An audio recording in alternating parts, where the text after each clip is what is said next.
We often tell ourselves that we are helping when we are brutally honest. We do this because we're trying to shake somebody out of their struggle. But I wonder, is tough love the best approach when we are having mental health conversations? Talkticians, welcome and welcome back. My name is Tatiana. I teach you communication strategies to help you master conflict resolution. It is Mental Health Awareness Month, so I want to have a conversation that is going to give us the opportunity to love better, speak kinder, and be more compassionate. Today, we'll look at the definition of love versus true love. We'll talk about the two factors that I feel are even more important than tough love. And then I'm going to give you three healthy, heart centered approaches to have a conversation with somebody that is struggling. Now, before we even get into this whole mental health chat, I want to remind us that the person who is struggling, their brain is probably operating a lot differently than yours. Okay. So we have to cut people some slack. Stress and trauma actually change the structure of the brain. It affects the person's decision making, their ability to regulate their mood, their memory, even. So you may turn around and say, but I just had this conversation with this person. Yes, but how well would you be able to remember if the stress that you were dealing with is literally shrinking your brain? I want us to think twice before we just throw a label on somebody and say, well, they're lazy or they're weak or they're ignoring me. Understand that their brain may just be working differently. All right, what is love? In the dictionary, one of the definitions is that love is defined as the unselfish, loyal, and benevolent concern for the good of another. For example, let's say that you have a friend that's struggling with depression and you consistently check in on them. You help them to run errands, you clean up around the house, you listen to them without putting on pressure for them to heal, on your own timeline. This is an example of love. Let's look at the definition of tough love. Listen, let me stop playing and just read the definition to y'all, okay? Stern or unsentimental treatment motivated by love, especially to promote responsible behavior. So let's say that you have a sibling that's struggling with substance use. Tough love can sound like, I want the best for you, but I'm not going to continue to give you money if you're not seeking support. If you change your mind and you want help, I'll be here for you. How does this work? It wasn't, lovey-dovey. It didn't beat around the bush. You set a very firm boundary, but you didn't do it in a way that punished the other person or made them feel unloved. The problem that I have with the phrase tough love is that people use that as a mask for being mean. And I don't like that. If your love makes people feel ashamed or controlled or abandoned, then that's not love at all. So, what does love look like through a mental health lens? Whether we want to call it love or tough love, your love should be rooted in three different things: safety, encouragement, and patience. Now, what does that sound like? Because a lot of us grew up in situations maybe where people loved us, but they didn't necessarily have the words to express that. So instead of saying to a person, you're always flaking, like you never show up for me, what you could say instead is, listen, I get that you're having a hard time, but I would really appreciate if you let me know in advance if you're going to be late or if you're not going to make it. When somebody is vulnerable and they open up and share, you don't tell them, you're being selfish. Don't you know everybody has problems? You think you're the only one? A better approach would be, listen, I have noticed that you've been feeling overwhelmed. I don't want you to feel pressured, but I'm just letting you know if you ever want to talk, I'm here.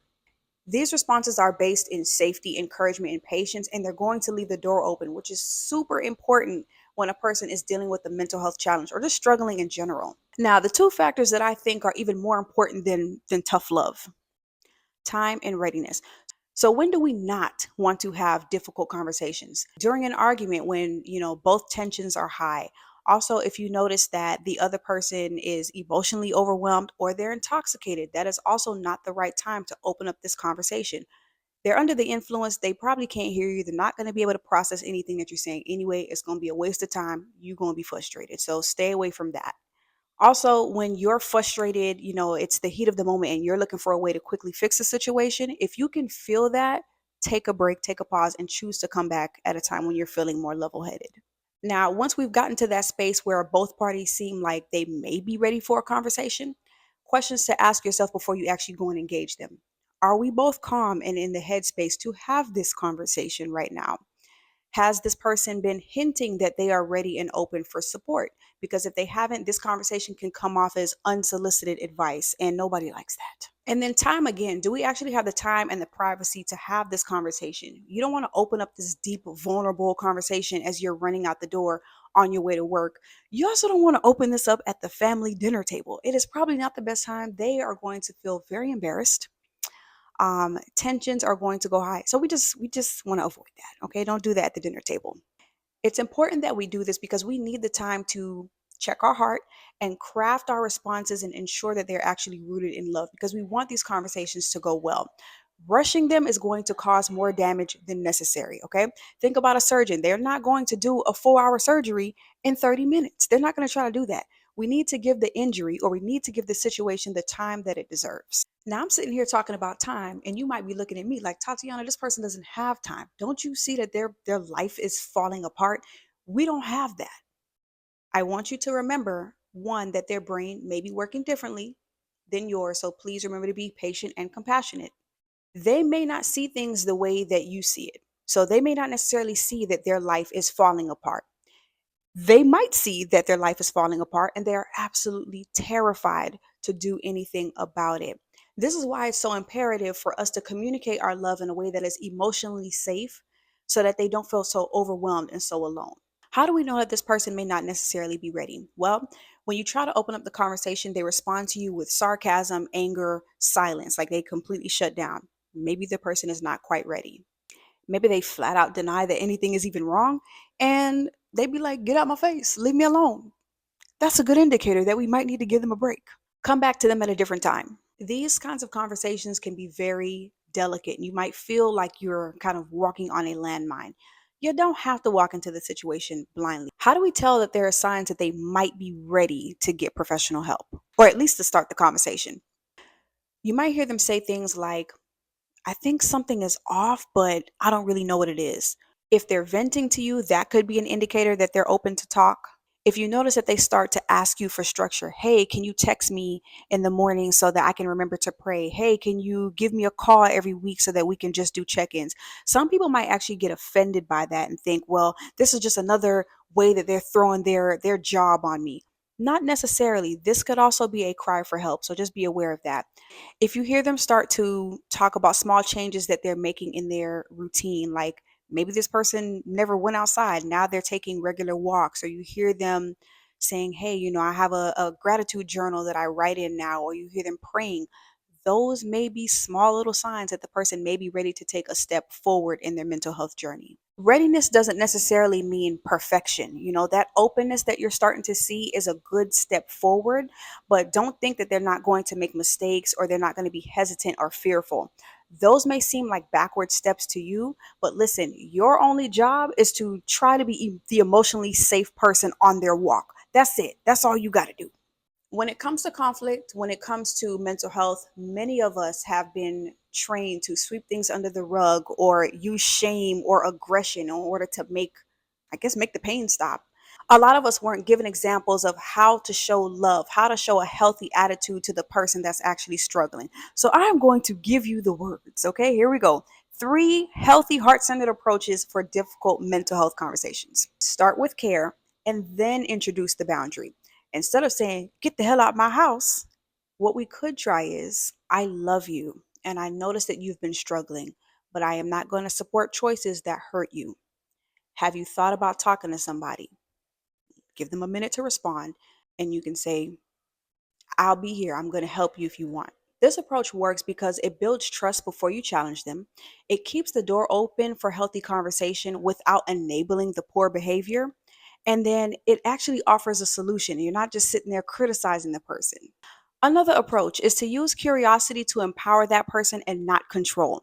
Trust me, whatever it is that they're dealing with, the weight of that is heavy enough, and they probably already feel like they're not in control of their own life.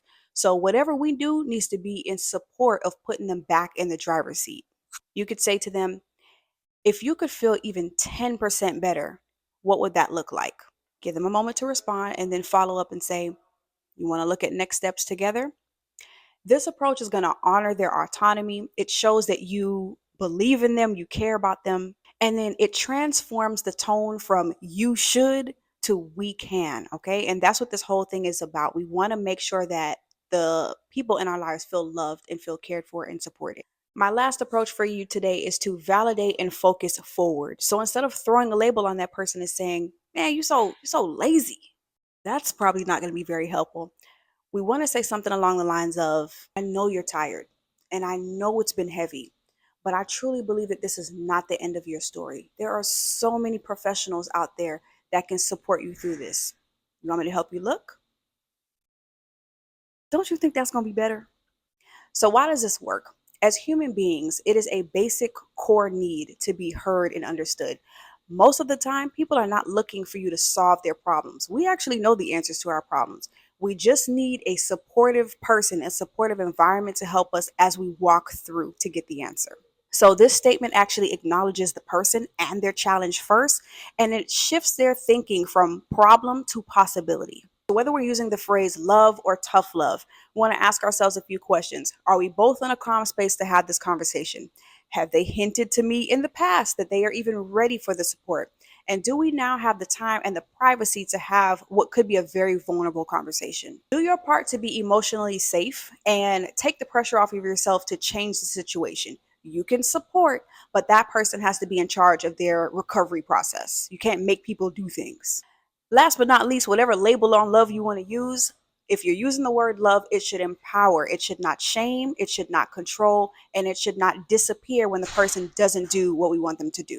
If this video gave you a new lens on how to support somebody that you love, be sure to drop a heart in the comments, like, share, subscribe, do all them things. And remember, your love should heal and not harm. Tacticians, I'll see you in the next one.